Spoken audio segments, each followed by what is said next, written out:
Welcome to AK TV news. నిజం నిప్పులాంటిది. వార్తలకు స్వాగతం. కడప జిల్లా ప్రొద్దుటూరు హౌసింగ్ బోర్డు కాలనీలో మార్చి నెలలో జరిగిన దొంగతనం కేసులో బంగారు ఆభరణాలు రికవరీ చేసిన ప్రొద్దుటూరు 2 టౌన్ పోలీసులు మార్చి నెలలో హౌసింగ్ బోర్డ్ కాలనీలో మార్చి నెల 15వ తేదీన గోపిరెడ్డి శివశంకర్ రెడ్డి ఇంటిలో గుర్తుతెలియని దొంగలు తన ఇంటిలోనికి ప్రవేశించి సుమారు 249 గ్రాముల బంగారు ఆభరణాలు దొంగిలించడం జరిగింది.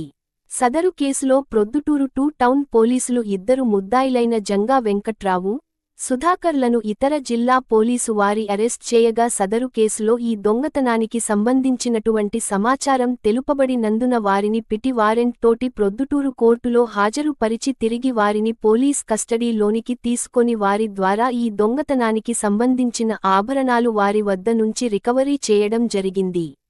వీటిలో కొంత బంగారు ఆభరణాలను వాళ్ల స్వలాభం కోసం అమ్మి వారి యొక్క సంత ఖర్చులకి వాడుకొని మిగిలిన బంగారు ఆభరణాలు బద్వేలు టౌన్ దాటిన తర్వాత అటవీ ప్రాంతంలో దాచబడినందున సదరు ముద్దాయిలు యొక్క ఒప్పుకోలు పంచనామా మేరకు వారు దాచబడిన బంగారు ఆభరణాలు పంచాయతీదారుల సమక్షంలో సుమారు 180 గ్రాముల బంగారు ఆభరణాలను రికవరీ చేయడం జరిగింది. ఈ కేసులో చిన్న చౌక్ పిఎస్ పరిధిలో జరిగిన దొంగతనానికి సంబంధించిన ఆభరణాలు కూడా 2 రికవరీ చేయడం జరిగింది.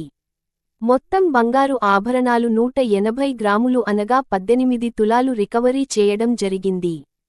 కావున ప్రజలందరూ అప్రమత్తంగా ఉండి తమ యొక్క విలువైన ఆభరణాలు బ్యాంకుల్లో గాని లేదంటే లాకర్లో గాని భద్రపరచుకోవాల్సిందిగా ప్రొద్దుటూరు పోలీసు వారు తెలుపడమైనది. కడప జిల్లా ఎస్పీ వారు ఏ. అశోక్ కుమార్ ఐపీఎస్ వారి ఆదేశాలకు అనుగుణంగా మరియు ప్రొద్దుటూరు డీఎస్పీ భావన గారి ఉత్తర్వులు మేరకు ఈ కేసులో రికవరీలో విశేషంగా ప్రత్యేక చొరవ తీసుకొని రికవరీ చేయడంలో ప్రొద్దుటూరు పోలీసు వారిని పై అధికారులు అభినందించడం జరిగింది. మరిన్ని వార్తల కోసం చూస్తూనే ఉండండి మీ ఏకే టీవీ న్యూస్. నిజం నిప్పులాంటిది.